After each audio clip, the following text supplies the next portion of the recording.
Everyone, welcome to my YouTube channel. आज हम पढ़ने वाले हैं स्टेट पार्टीज के बारे में कि स्टेट पार्टीज क्या होती हैं। इससे पिछले वाले वीडियो में मैंने आपको बताया था नेशनल पार्टीज के बारे में कि नेशनल पार्टी क्या होती है, क्या क्राइटेरिया फुलफिल करना पड़ता है और मेजरली कौन सी 7 नेशनल पार्टीज है। ऐसे ही आज हम पढ़ने वाले हैं स्टेट पार्टीज के बारे में। स्टेट पार्टीज क्या होती हैं, क्या क्राइटेरिया फुलफिल करना पड़ता है और कौन कौन सी मेन स्टेट पार्टीज है हर स्टेट के अकॉर्डिंग। ठीक है, so state parties are commonly refer to as regional parties. तो स्टेट पार्टीज को हम कॉमनली यानी कि आसान भाषा में या फिर अधिकतर जब बुलाते हैं तो हम रीजनल पार्टीज कहकर बुलाते हैं। यानी कि स्टेट पार्टीज को रीजनल पार्टीज भी हम बोल सकते हैं क्योंकि वो एक रीजन में सेंटर होती है। ठीक है, एक ही स्टेट से बिलोंग करती है तो वो उस रीजन की हुई। ठीक है, तो इसलिए हम इनको रीजनल पार्टीज भी बुला सकते हैं। ठीक है, so commonly refer to as regional parties. Criteria क्या फुलफिल करना पड़ता है एक स्टेट पार्टी बनने के लिए, उसको देखते हैं।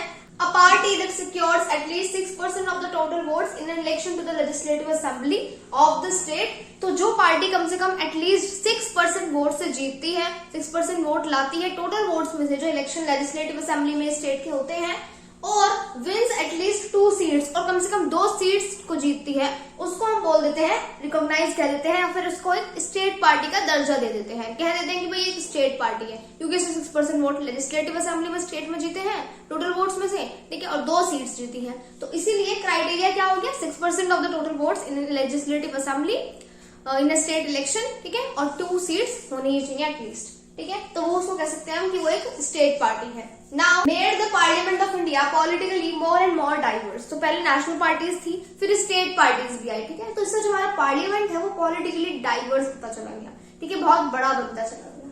ठीक है, no one national party is able to secure on its own a majority in the Lok Sabha.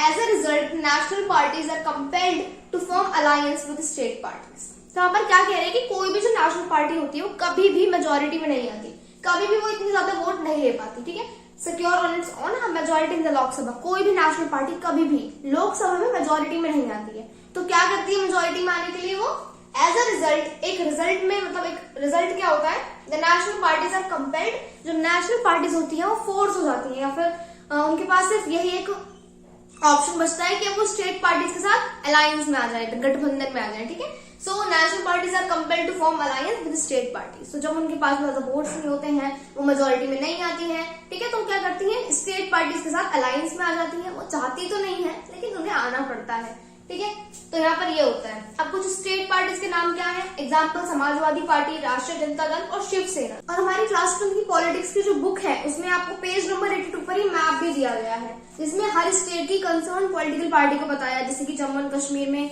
Jammu and Kashmir national conference. ठीक है, उत्तर प्रदेश में राष्ट्रीय लोक दल समाजवादी पार्टी, बिहार में लोक जनशक्ति पार्टी, राष्ट्रीय जनता दल, राष्ट्रीय लोक समता पार्टी, सिक्किम में सिक्किम डेमोक्रेटिक फ्रंट, सिक्किम कर्नाटकी मोर्चा। ठीक है, ऐसे ही महाराष्ट्र में शिवसेना, तेलंगाना में अगर हम देखें तो तेलंगाना राष्ट्र समिति, ऑल इंडिया मजलिस इत्तेहादुल मुस्लिमीन। ठीक है, तो बहुत सारी ऐसी पार्टीज हैं हर स्टेट की। ठीक है, तो हर स्टेट में अलग अलग पार्टीज हैं, आपको इस वाले पेज नंबर पर दिया गया है स्टेट पार्टीज के सीधे बात की कौन कौन सी स्टेट में कौन कौन सी पार्टी है जो भी रूल कर रही है या फिर कौन सी पार्टी मेजोरिटी में है। ठीक है, और इसी के साथ हमारा ये वाला टॉपिक स्टेट पार्टीज कंप्लीट हो जाता है, जिसमें हमने देखा कि स्टेट पार्टीज को रीजनल पार्टीज भी बोलते हैं। क्राइटेरिया क्या होता है, कम से कम 6% ऑफ द टोटल वोट्स उसे मिलने चाहिए लेजिस्लेटिव असेंबली में, जो मतलब स्टेट के इलेक्शन होते हैं, और 2 सीट्स मिलने चाहिए, तब हम उसको बोल सकते हैं कि भाई वो एक स्टेट पार्टी है। ठीक है, पार्लियामेंट को ज्यादा अंदर डाइवर्स बनाती है। जब कोई नेशनल पार्टी एक तरह से मेजोरिटी में नहीं आती तो वो मतलब फोर्स हो जाती है, कंपेल्ड हो, यानी कि उसको जाना ही पड़ता है, फिर किसके साथ, अलायंस में जाना पड़ता है, स्टेट पार्टी के साथ। ठीक है, यहाँ पर हमारा टॉपिक फिनिश हो जाता है। अगले वीडियो में हम पढ़ने वाले हैं challenges to a political party. So that's all for today, thank you.